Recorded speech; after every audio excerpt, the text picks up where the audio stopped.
Comadres. Welcome to another episode of Comadreando podcast. I'm your host, Marcy, and today we have an amazing guest. Her name is Miriam, and I will let her introduce herself.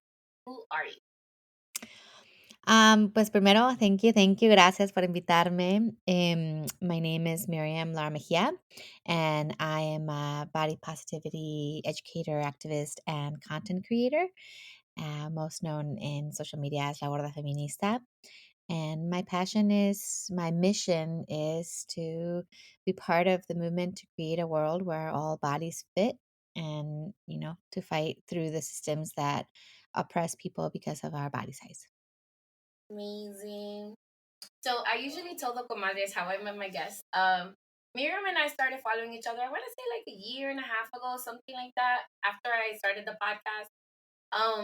I started seeing her on my stories, advocating for body positivity rights and basically being a badass and doing away with all the stigmas and everything that we've been raised with, especially in Latino culture, with regards to body sizes and what is quote unquote healthy or not.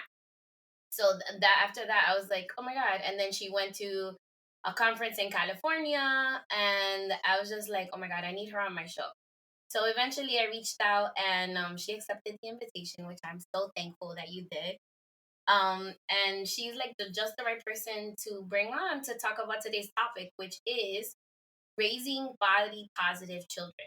And the reason why I chose the topic for today is that since this generation of parents, myself included and Miriam included as well, because we're about the same age, um, is doing so much work breaking away from stereotypes and disrupting the status quo, we want to help other parents help break stigmas around our bodies and empower our children to have healthy relationships with food and their body. So before we get into the actual topic, I'm gonna get a couple of ¿cómo se dice? Pormenores, details out of the way. What is your career? So, my academic career was in anthropology and gender studies. And then I dedicated most of my working life to, I would say, 15 years to health literacy, the idea of creating content around health that is about creating power for people with a specific focus that's called popular education. It's sort of this education for liberation theology that started in Brazil. And the idea is that, yeah, we can, when we want to create change for people, when we want to create better lives and better health and everything, we have to start where people are, and we have to provide resources, information, connect the dots, right? Always from the experience to like the bigger topics, right? Like nothing that we do that is systemically harmful is just our own invention, like, right? Like, you're not just you didn't just invent racism in your mind, right? It's a system, it's a culture,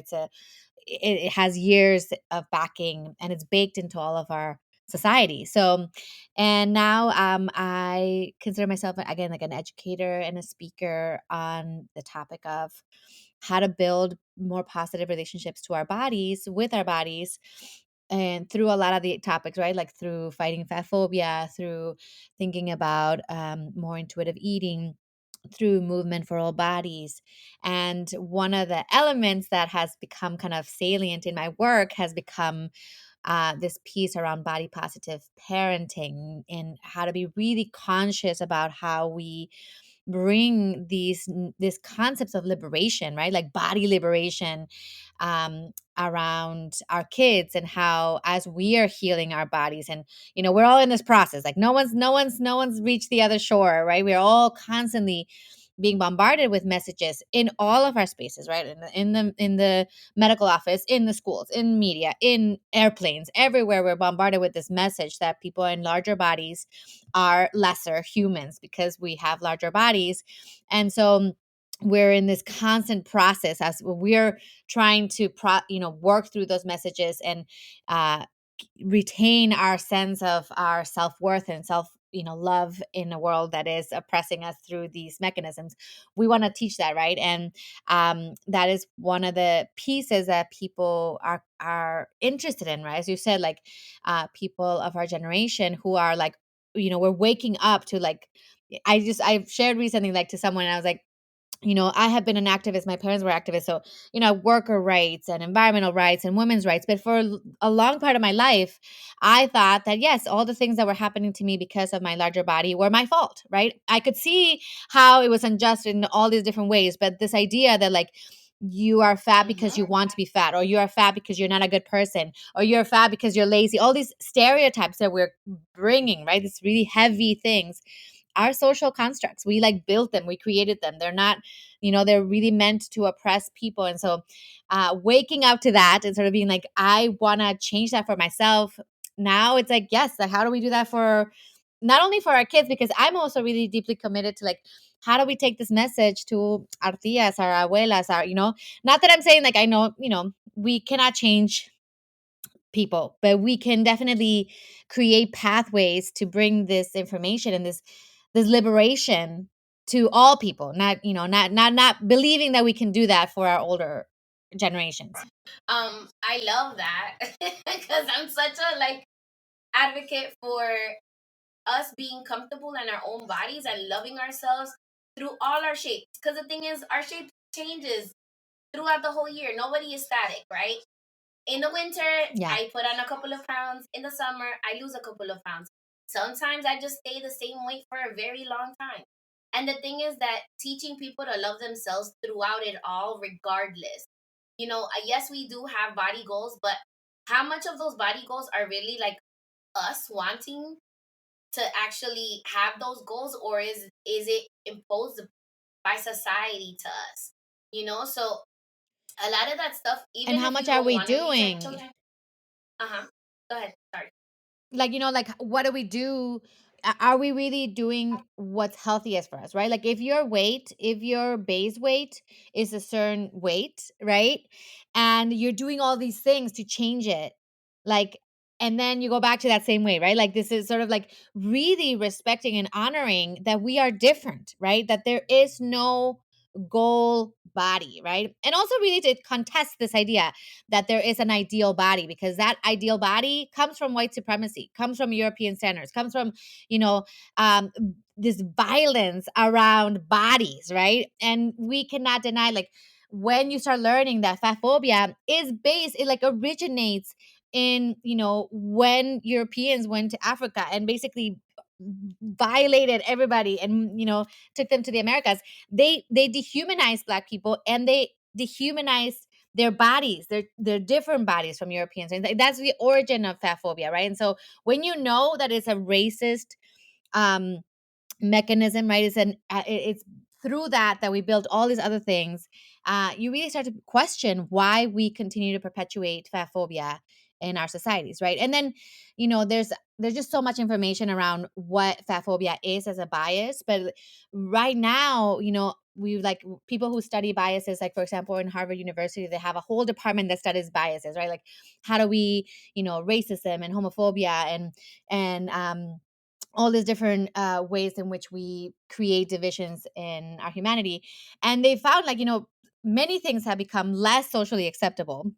Doesn't mean that they disappear, but fat phobia, anti-fat bias is the only one that has continued to increase, right? So that really tells us that fat phobia has become this sort of umbrella for a lot of our biases, right? Like, we hide, especially, for me, this interest in like the Latinx community is like a lot of the biases against Latinx people are kind of hiding underneath fat phobia. A lot of biases against people with disabilities who cannot move their bodies. Like, they're like, move your body. It's like they can't move their bodies. It's like hides underneath fat phobia. And let's talk about, like, I mean, racism is profoundly, I mean, the people who are most impacted are like bigger people with larger bodies, who are Black and who are brown and who are disabled, right? So like there's just like a lot to really question here, and a lot of power and synergy of making these connections. I mean, like, whoa, how do we, like, this is a really important social justice issue that we can really, as you said, like you and I, muchas personas, lots of people are like, I wanna, I want it to be different for myself and for my kids. Yes. And the thing is that it just like really drives me crazy. The way that we're socialized so much that somebody gives you a compliment, ay, estás bien linda, right? Estás bien flaca, estás bien linda. They associate skinniness with prettiness. Like that has nothing to do with the other thing. But Yeah. automatically in some of our elders' minds, like some of the older generations, they give you a compliment, but instead of actually giving you a compliment about something that is tangible, they're telling you, "Oh, rebajaste, te ves más bonita. You lost weight. You look better." Right? Which shouldn't be something like that. And then, teaching the older generation about what to compliment and not to make comments about people's weight, regardless if they're skinny or bigger, it doesn't matter. Like, they have a mirror in their house. That's one thing that I love to tell people. And like when I get like really sassy, I'm like, "Si yo tengo un espejo, muchas gracias. I have a mirror in my house. Thank you very much." Like Yeah. I don't need your input about my body size. Like it's something that is so pervasive and is so toxic in Latino communities. And I can't speak to other communities because I wasn't raised in another community. I was raised, in Washington Heights. I'm Dominican, and that was my experience growing up, especially being la gordita de la familia, the chubby one of the family. Okay, so Right. uh, going in that vein, what was it like growing up in a traditional Latino household? You told me your parents were activists. So, but what was their view of body sizes and things like that? Yeah. So I grew up in Mexico, but I didn't grow up in a traditional Mexican household because my mom was from Wisconsin, so she was an immigrant to Mexico from Wisconsin. Um, and and I always say this, like, even though, part of the things that really kind of protected me from the violence of fatphobia was that grew up in a feminist household. My mom was had a larger body, and um, you know, I this is something that's really important to talk about because when we talk about these social issues, often we think like there's people who are racist and there's people who are not racist, and there's people who are fatphobic and there's people that are not fatphobic. And the truth is, we all grew up in this society that has elevated some bodies and some qualities, right, of people, right? And so we all grew up, most of us grew up thinking like whiter is better and like skinnier is better, right? Like these are all the sort of the violence of beauty, right? And that is again built on European, built on white supremacy. And but my mom, I don't remember my mom ever not being in a diet. And now, as I've been kind of getting myself educated and learning more about kind of the impact that family has on developing body issues, developing, eating disorders, developing, one of the biggest influence on that is whether your mom, especially, that's, there's also questions about why that's only studied, right? Like, but we have very strong evidence that if the mom diets, that's a huge impact over how you think of what's good and what's bad, what you should be doing. You should constantly be doing Yes. something to lose weight, right? So I don't remember a time where she wasn't trying to lose weight. And I always kind of, I've shared this in my story, but when my mom developed Alzheimer's and she started losing weight, right? Because a lot of people stopped being able to eat the same. And we would walk in, my brother would take her for walks and people would be like, "Hi, Miss Mary. Wow, es que usted se ve muy bien. You look so good," right? And here's my mom with like 4 years of like really, I mean, the most Alzheimer's is a truly horrific, just painful disease, right? But for people, they were like, "This is such a wow, Mary," no? And I also shared like if my mom had seen Oh my herself in god. that size, I don't know. Maybe she would have been like, Yeah. yes, el sacrificio valió la pena, right? Like I would have, so many people say those things, right? And so I also very early on in my life, though, um, grew up with sort of like my grandfather had a fat body and my uncle and my mom had a fat body and we had a fat body. So it was really early on that I sort of understood what we now know, which is like body size is very strongly determined by your genetics, right? Like 60, 80%. And and like that kind of like also shaped some of my activism. At the same time, I think that especially in the Latino communities, but actually I've seen it in a lot of places, but I, was able to travel in the world, and I've shared, like, I've gone to very fat positive countries and very fat negative countries. But in most countries, what happens is, like, we want younger people to be really skinny, like, you before you get married, you better be like this size, right? So that idea of control, right? And then you see women who are married have larger bodies because their bodies were meant to be larger, right? They were meant to be larger, but they were doing all these things to kind of change it because we have all this other, no, machismo, sexismo, violencia, misoginia, all these other things that are interfering with how we think about women's bodies, especially. It doesn't mean that fatphobia doesn't impact, everybody else, but it just, like, means that women are in, again, like, women and when BIPOC women especially. So again, yeah, I grew up in a non-traditional Latino home. And then when I started making content, kind of like talking about, las tias, so my my husband is Colombian from New York. And so that was kind of the first time that I really saw just how toxic and violent this language around bodies is, right? And I started making content about it. And then, I mean, I just like a volcano. Like, I just, like, started hearing so many things. That was just like such a shared experience, right? And yeah, that's part of, like, how what shaped my work and what I'm doing. It's so, like, you're telling me all these things, and I'm getting like flashbacks from when I was a younger girl. Um, I was in high school, and I want to say I was like 150 pounds, like after I was 16, And at that time, I thought I was like the biggest I have ever been, right? Because all the girls around me were like double zero, like nothing, basically a zero number for jean size, and I was size 10. And I remember feeling so big. And then it wasn't until I went into like a deep, severe state of depression that I got bigger than the size that I was. And then I'm like, wow, I wish I was that size again, right? But in that moment, because you grow up with this stigma of like, I have to lose weight, I have to lose weight, I have to lose weight, you don't like enjoy your body how it is at that moment. You don't really, I feel like it's like body dysmorphia in a way, right? Because you're not really seeing yourself, how beautiful you are.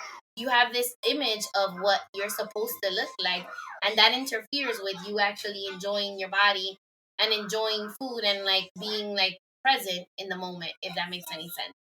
It makes sense. And I think, one of the questions that I often start workshops with is, like, tell me who in your family, especially women, who loves their bodies? Who? Right? And then you start noticing that, like, ni la güerita, ni la altota, ni the fat one, ni the skin one, nobody is liking their bodies, right? So that tells us that there's a system in place. And we now know, we know there's a strong, the marketing industry, right? That is constantly selling us things through this lens of, like, you want that kind of thing, you want that kind of hair, you want that kind of that, right? In this sort of like constant, but no one is ever going to reach that because the thing is they have to sell us these things. So when you start learning, for example, about radical self love, and you realize we were all born kind of like being. We were all born, existing. We were all born knowing when we were hungry, right? Knowing when we wanted to move and sleep. And then we learned all these ways, right, of what is good and what is bad. And we kind of detached, right? Like, I mean, the whole idea of, like, listening to your hunger. And then, I mean, this is the piece, right? Like, we know that one of the most important predictors of weight gain in the future is dieting, right? And most people start their diets in the US like at 8 to 12, right? So very, very young. We're already starting to disassociate from our bodies, right? We don't know when we want to eat because we are like, okay, if I'm hungry, I'm going to drink some water. And it's like that is disordered, you know? Like, we can eat in so many different ways that nourishes our body. So I mean, definitely the question of, like, how we are all everybody, if you're young or old, or your hair is this or your whatever, we're all dissatisfied with our body. That is a sign for us that there's a system in place, and then we must question it, right? Because yeah, you and I are totally, we're different bodies and different, lots of things, right? And yet we're both part of this diversity, and that's the core part, is like diversity. has always been the only truth. We are all different. And so how can we create worlds where all bodies fit? That's the biggest thing that I'm trying to create with the show, because my show is geared towards educating Black and Brown communities about disabilities and things like that, but also creating accepting environments for everybody. It doesn't matter what you look like, what your disability is, whether you're neurodiverse or you're neurotypical. I want to be able to create inclusive environments for everyone, that everybody feels comfortable being themselves. Medium. So I wanted to ask you, what was your relationship like with food, since you grew up in a different type of household? I mean, as most people, food is a deeply important part of my life. I have done so many diets, like, again, most people who are listening here. And that is something that, when we start really researching the data on, on diets, and you're like, oh, actually, it turns out study after study shows, like, people who do diets, like 95 to 98% regain all the weight that they lost, right? So you're like, oh, wait, is it us or is it the diet, right? And like two-thirds regain more weight, right? That's how it becomes that, doing the first diet is the predictor of weight gain.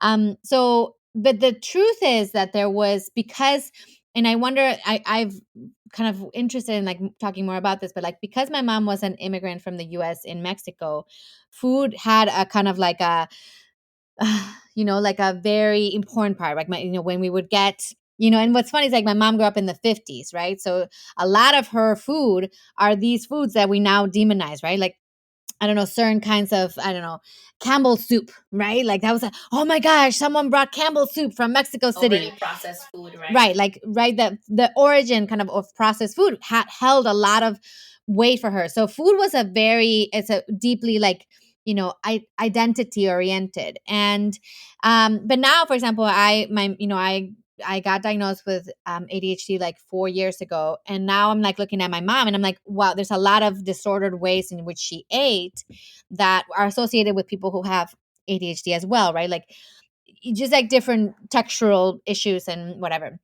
um but I feel like, because my mom had to hold on to kind of her foods, I have this deep profound connection to food. And so even though I did diets, I never really, like most people, stayed on the diet. And I am very clear when the last diet that I did, which was 10 years ago, and it was one of those like meat eater, like you only eat like meat and like bone broth and all these different things.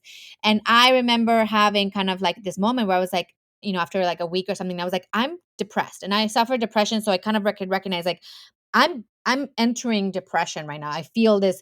And I was like, it is this diet. It is this diet. Before even knowing the science behind why diets don't work and who makes these diets, like no one who ever has any research is making these diets of like what you should eat. So yeah, for me, food is deeply, but I don't know if you've heard this, but like there's been a TikTok kind of trend talking about homes, and like my home is definitely an ingredient home. And what I mean by that is like, I love cooking.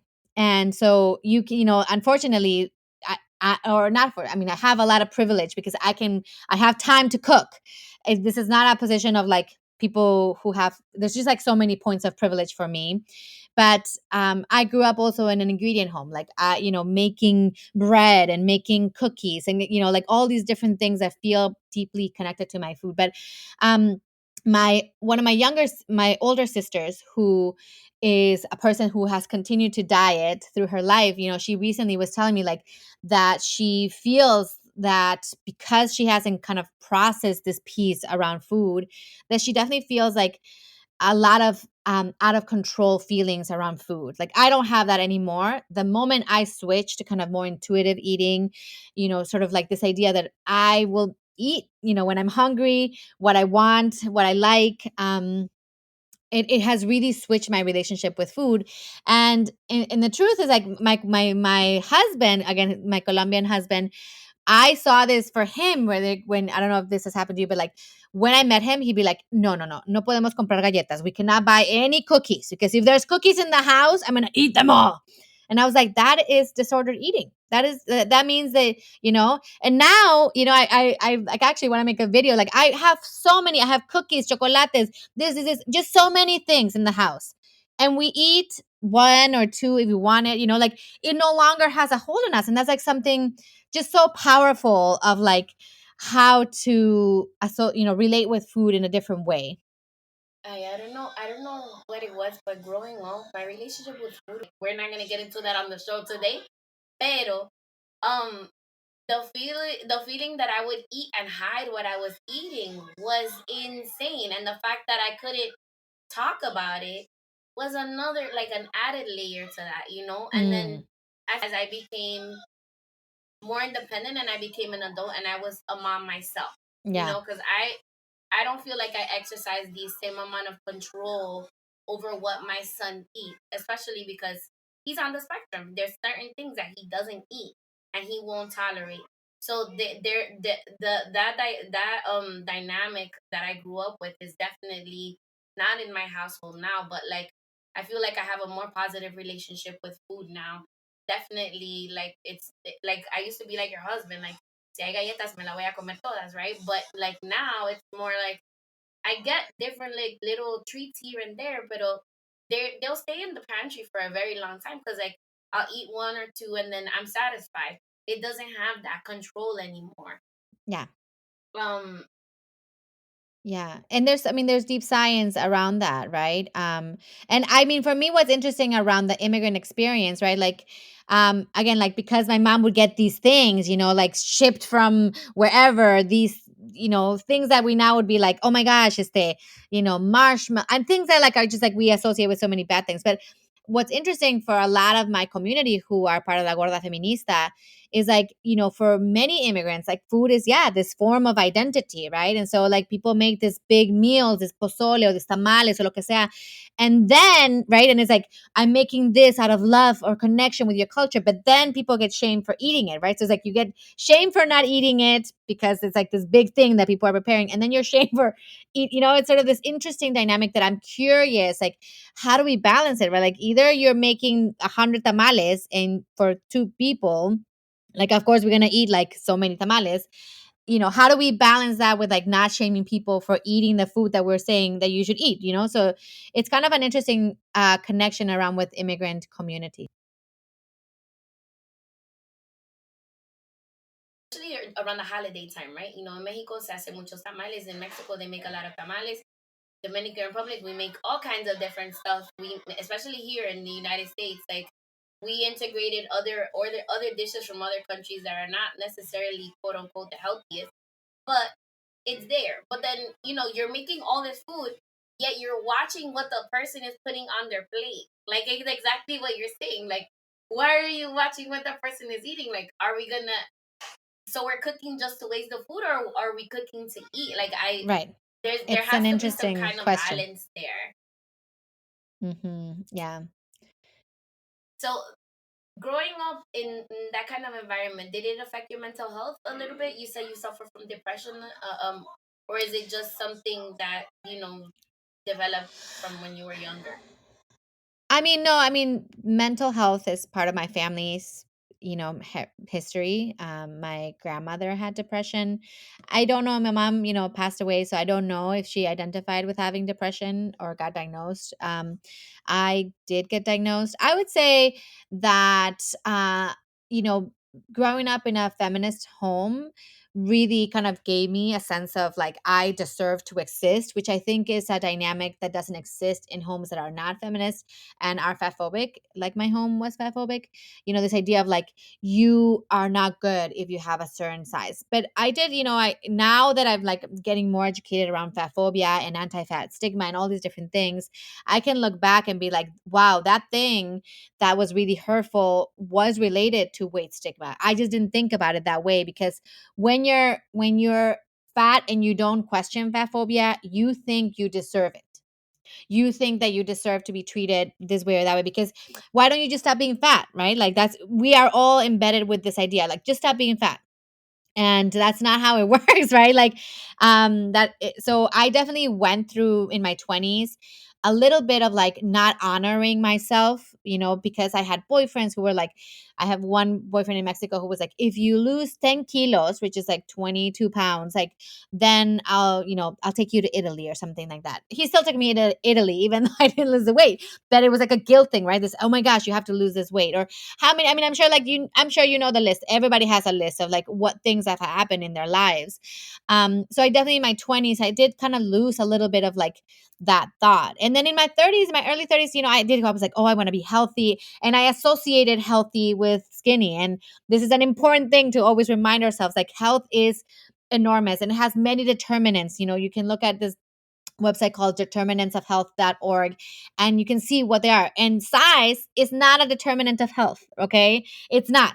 Your patterns, your genetics, your environment, how much you sleep or control your stress, all these things impact. If you smoke or do drugs, all these things impact your health. And eating and exercise are a part of it, but not a humongous part of it. But for for a long time, I sort of associated skinny with healthy. So I did a lot of things to change my size, and then was really impacted when my size didn't change, because at the end of the day, those things don't really, really impact on the long term. So now I feel like really when I switched a lot of my thinking and really understood, like, I want to eat nutritiously and varied, and like from a place of like intuition, and I want to move my body, not to lose weight or get la pompa or get anything, just to move my body because it helps with my stress and my parenting and my pelvic floor. And there's all these things, and like I want to control my stress. I don't want to think that I have to be different to be worthy, right? And now we know, like I've been reading research around like self-compassion and self-acceptance, and how these are like very important elements to our health. Like when you can like be like, I am good, I'm a good person, I feel good, who I am, then you can do a lot of things for your health, and you can do a lot of things that make you feel good and are promoting your health. And so, balancing that with depression has always been hard, because for me, definitely like there's a lot of aspects to depression, and I feel like whoever's listening to, like, it's just like a complicated thing, right? Like we think like, oh, it's depression, it's like this barrier. It's not. Having postpartum depression was particularly hard, and I do think postpartum depression, there was definitely an element around body, right? Like, because what you said earlier, right? We are brought up to believe that bodies don't change. Like, oh, you should try to be, when you were 20, or you should try to be like your body when you were before you had a baby. And it's like, no, like my body is officially transformed, right? That we are carrying a lot of this, like, oh no, body shouldn't change. You should not this, you should not have this, you should not have arrugas, you should not have this, you should not have the bump. And it's like, no, but I do have those. Like, what do I do now that I do have them, right? So there was a little bit of loss. I had other things, right? Like I had difficulty breastfeeding, blah blah blah blah blah. That contributed to my postpartum depression. But I definitely feel like a little bit of the sorrow and grief of body change, right? And a lot of people who, if you went through the pandemic and our bodies changed for a lot of people, and it's like there's a lot of grief because we've been told your body does not change. You should not let your body change. And it's like, yeah, it does. Like you should not look like you did before. And it could be different for many people, right? Weight gain is in fact actually evolutionarily important for bigger, as you get older, right? These are all things that we kind of are not used to thinking. So and like the ups and downs of like really being able to kind of accept myself. I feel like, as you said, like when you have a disability or when you have other things that are challenging, in a world like the disability is not the challenging thing, but it's like the world built around excluding people with disabilities, or people who are neurodivergent or whatever. So like being able to accept you through all of these different things, when you're told like you have to be this way to be good, and if you're this way you're not good, right? Like this applies for kind of the whole continuum of like diversity. And now I'm like really trying to working on that. Like I've done a lot of work on my self-acceptance, but for me it's really hard to be like, okay, here are the ways that I function that feel like they're not good because the world is telling me they're not good. But like how do I build self-acceptance and self-compassion kind of throughout my whole life, not just like through my body? And that has really kind of helped, you know, give it. And then, I would say like I grew up in a naturista home. I don't know, like in a home that was like kind of like more about healing through herbs and teas and whatever. And so that's the way that I kind of maintain my mental health, through the tools that I have built around that. I love that. What was I gonna say? It, how has so all this knowledge? I love that you have like actively taught yourself, and you've gone to look beyond what we've been taught. You know, growing up. How has that helped you mother in a better way? Yeah, I mean, when I feel like this is such a common experience, but when you have a child, suddenly you just like imagine a world where your child will always know that they're precious, right? That you have this awareness of like how when we are born, we are precious. And becoming a parent suddenly brought forward for me what I wanted that to look like. You know, what world needed to be built for my child with all his ways in which he is him could be he could both know truly deeply that he is worthy, and that a world where like he could see that other people are different and everybody's different, like everybody's different, and that could be celebrated. So um a lot of my work, especially like after the first year, because for me the first year was really hard. Maybe, I don't know, for some parents it is.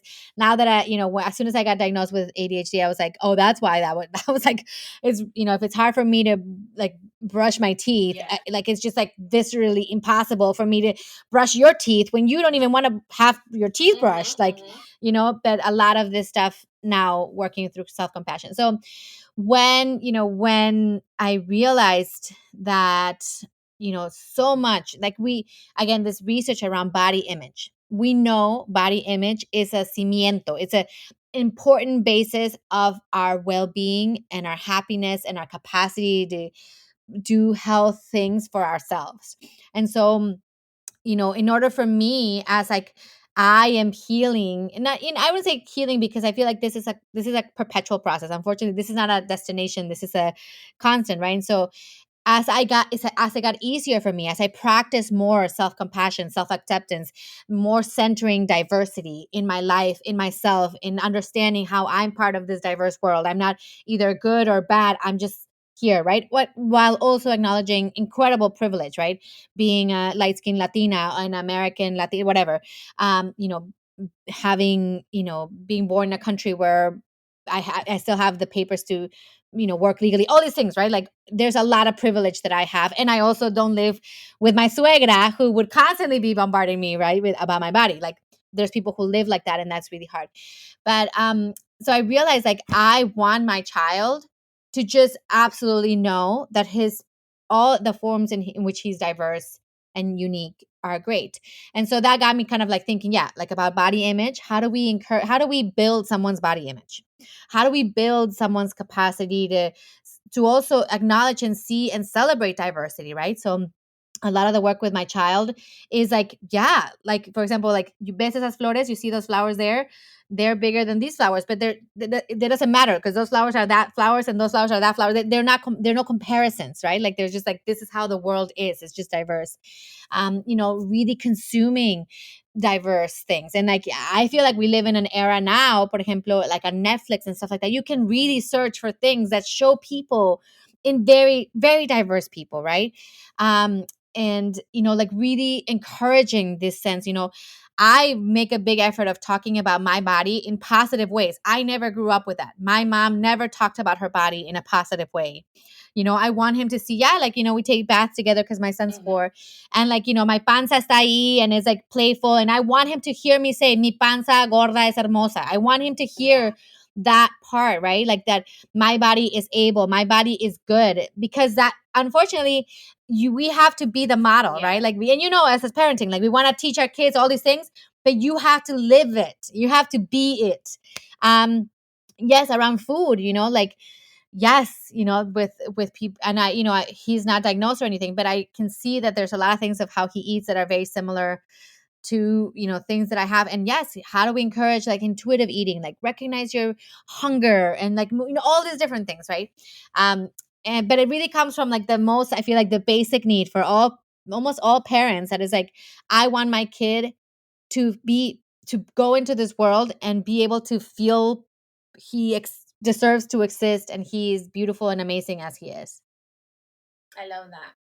I was actually this week, right before when we were emailing each other back and forth to secure the appointment, I saw this reel on Instagram that said that there's a different psychological difference the way that your body absorbs the food when you are thinking diet, and then there's a difference when you're thinking abundance. Because like you can have the same exact salad, Mm, pero cuando tú estás pensando, when you're thinking I'm on a diet, the way that you absorb the nutrients is different than when you're thinking like I'm just having this salad to have this salad because this is what I'm craving, which is amazing. Because like I feel like the human body is in like incredible, but then also like the mind is something that is just not. yeah.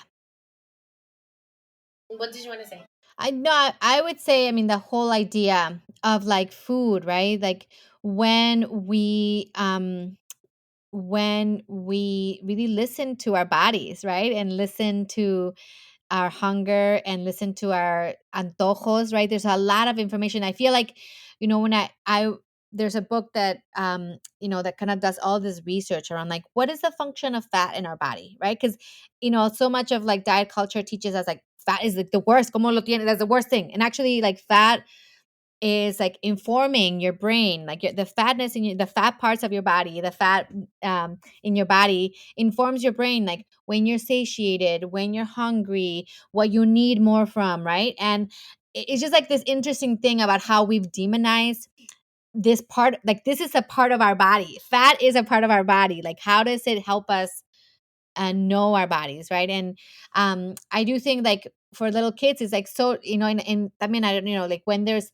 other health problems, right? Like if there's diabetes in your family or cardiovascular disease, right? There's a lot of things that we're holding, but it's a lot of stuff that like actually doesn't help kids learn how to eat, right? And like this idea of like how do we bring more protein in the diet without like forcing someone, right? Like you must eat this, right? Like helping kids also like when we talk about gentle parenting or respectful parenting, whatever it is that you call it, this idea that you really respect your child. It's like we all have different likes, right? And I love that you shared about your son. Is like there's things that like are especially like, and then I don't know if you follow this, like there's a Latina nutritionist that kind of talks about how yeah, we should all be eating kale, and it's like pero like no, like kale doesn't grow everywhere. Like we've been eating, there's so many ways that we can eat our low our like cultural foods, that is like we've been invented this idea that cultural foods are bad for you, like by como default, and it's not true, or we've been invented this idea like tienes que comer ta ta ta ta, but it's like people that have a variety of different things with relationship to food. Like you can eat nutritionally in many ways. You do not have to eat like a white person to eat nutritionally. But and so we do have to dismantle that piece about diet culture. Yeah. This idea that like only if you eat it this way, that's the only way that's good. And it's like, hello, like people have existed in all continents eating all kinds of things for like whatever. Like that's absolutely false. And so or like she did that recent one about like brown rice versus white rice, and she was like the difference in fiber was like 1 gram, but you are told like oh my god, like you should never eat white rice again, and it's like you can eat white rice, I know.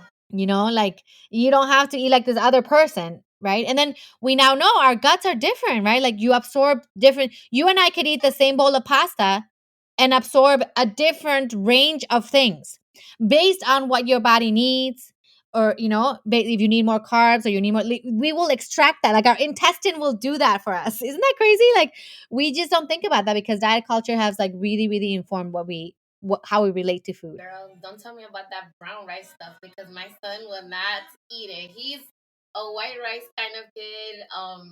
In Dominican culture, we eat a lot of the Yeah, arroz con frijoles adentro. So he likes all that kind yeah. of food. How am I gonna go and be like, oh, here's brown rice now because supposedly it's healthier? No se puede. I can't. And I frankly, I don't feel like No, I should be no. putting that on him either. Like he eats fine. He moves his body Yeah. how he needs to move it. He's very intuitive with the way that he eats, and he listens to his body. When he's hungry, he eats, and when he's not hungry, he tells me he's had enough. And it's nothing that I'm like putting it on him Yeah. like to make him feel guilty. Like, I know there's comer tanto. There's days that he's a teenager. There's days that he wakes up and he eats 4 to 5 meals a day. And there's days that he doesn't really feel like eating. Y eso está bien, de todos modos. Like, it's fine Yeah. however he wants to Yeah. eat. So yeah, I really enjoy your platform and everything that you're doing. Do you have any goals like for the future for the next 5 to 10 years? Are you planning on writing a book or continuing to do charlas and things like that? Yeah, I mean, I kind of want to put more things in paper, this and then more things in audio. Uh and because my goal is really to create kind of different avenidas, different pathways into this content. And I'm still very committed to doing this in Spanish because there is a gap in terms of what's available and what's accessible and what's usable. And I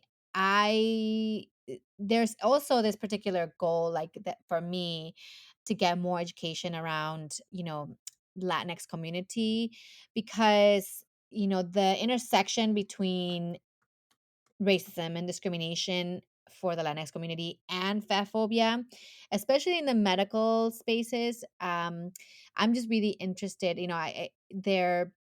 The Latinx community does represent a community that is highlighted for like diabetes risk, but we can definitely work, towards a healthier community by actually eliminating the focus on weight. Again, like this whole thing is like, when people are like, you need to move your body this many days, but it's like, okay, but if you're not talking about where people live and that people have access to spaces to move their bodies, and like, when you, for example, in many places, they're like, okay, no comas tortillas, solamente come, ¿me entiendes? Something that people don't know how to cook, so there's a lot of ways in which we can really kind of dismantle diet culture for people. There's a fat activist that has this amazing like health sheets that are like, if you're a fat person that has diabetes or heart disease, like this is how you can receive care that is not focused on your weight, that is focused on like what changes can you do in your life to improve your health. Like weight is literally not the question. It's just not. It's just like it is it's just like this reminder, that bodies come in all sizes and health comes in all sizes, and we must kind of dismantle that. But yeah, so in the next 5 years, I really hope to kind of like cement a little more of like um more print and more audio for myself. But I still love social media. I feel like it's such a I really appreciate, because I come from a health literacy background. I appreciate the idea of like distilling information into kind of little bite-sized, things that are very consumable. And a big part of my audience is Gen Z, like people who already come with a different perspective, but they're still like seeking this information.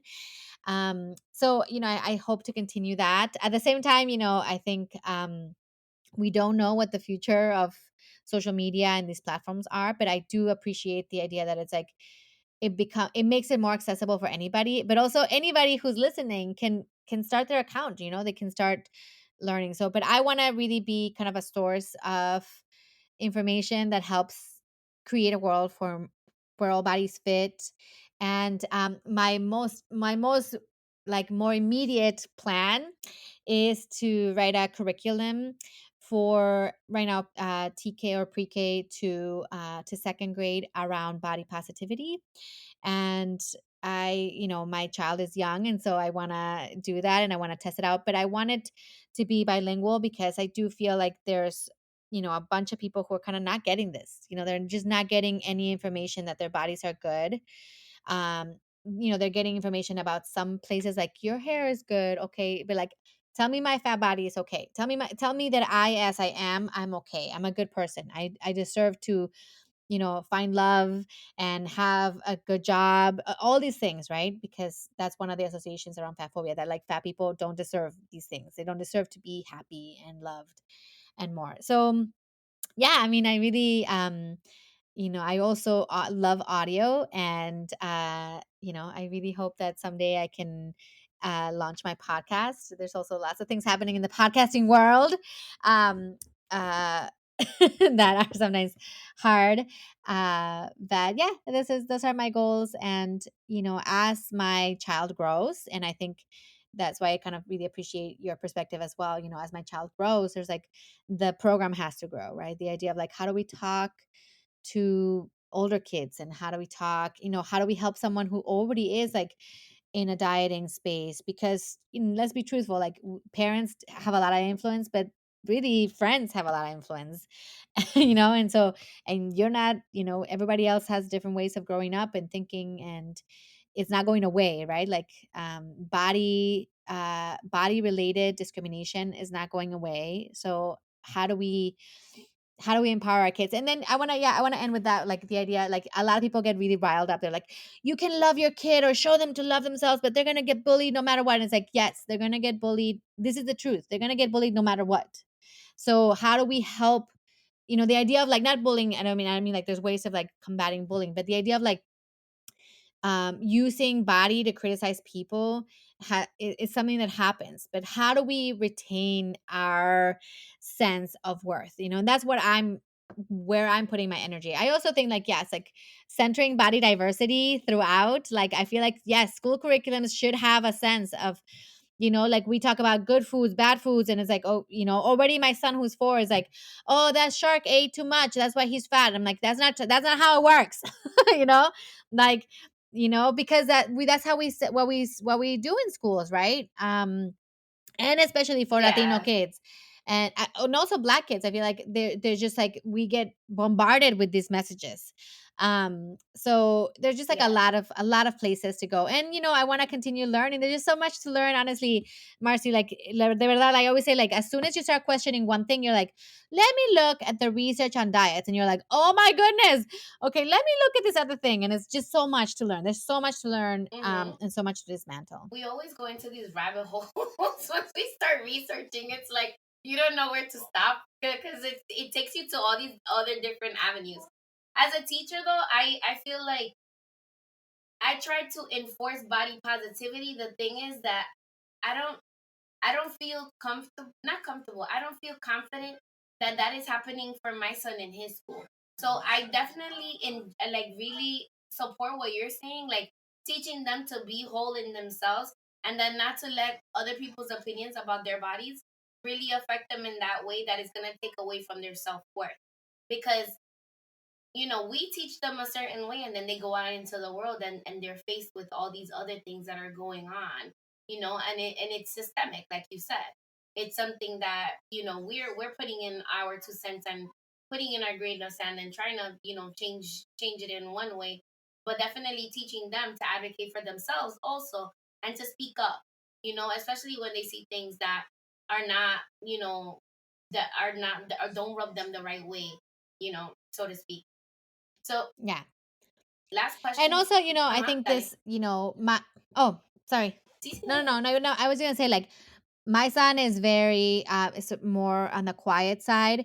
So, he will never, like, I don't think he right now he would not like kind of, confront anybody who's being a bully around bodies. But I was gonna say, like, and also, in the families, cuando hablamos de familias, like sometimes you can't really change a la abuelita, you can't stop them from saying these things. But I want to say, like, we can always continue learning at home. Like we don't necessarily have to do the learning in the moment. This could happen or something happens. You can always bring it home and be like, a ver qué pasó, how do we think about this? Because, like not everybody's gonna be the fighter. No, not everyone's gonna be the this, but there's so much learning that we can do. So I'm sorry, te interrumpí. No, está bien. No, but seriously, it's just so much work to do. And then the thing is, like when you really think about it, like how you were putting it into perspective, it does have to do with race and colonialism. Like all of these ideas of the European standard of beauty that we've been fed that our bodies are not enough, or our bodies are lacking or deficient in a way, it's all external. It's not how, like, our ancestors, let's say, were socialized at the time. But definitely continuing the work is amazing, and what you're doing is, it just makes me so happy. So I wanted to ask you one last question. um how do you make sure that you tap into the divine feminine, and into your sexiness and sensuality, even after becoming a mother? 'Cause I feel like, especially in our community, we disassociate sometimes. Once we become a mom, it's kind of like, we're told, like, yeah, you're not a woman anymore. That solamente eres una madre. You're only a mother. So how do you help yourself, like, tune Yeah. into the sensuality and all of that? Yeah, I mean, I struggle to go back to sex, for example, after having my child. And I it took that to kind of understand that sexuality and sexual power and the feminine power are not relational. Like, meaning I have them. They're in me, right? They're not I whether I have sex or don't have sex, um that is still within me, right? And so it took a little bit of, like, yeah, like, I was not able to have sex for a long, long time with my husband, to kind of kind of separate that, right? Like, our sexual life is not the same as my center, right? Mm-hmm. And that took me a while. Oh, pardon. You're gonna say something, No, Marcy? no, yes, yeah, yeah. I was just agreeing with you. Um, um, Yeah, so learning more about that and kind of being able to, yeah, like, I had to learn a little bit about more about things that were going to work for my body now after having kids.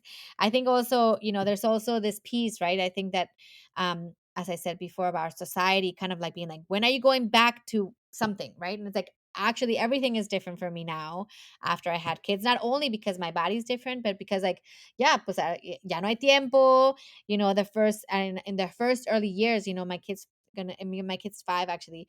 I forgot to say before.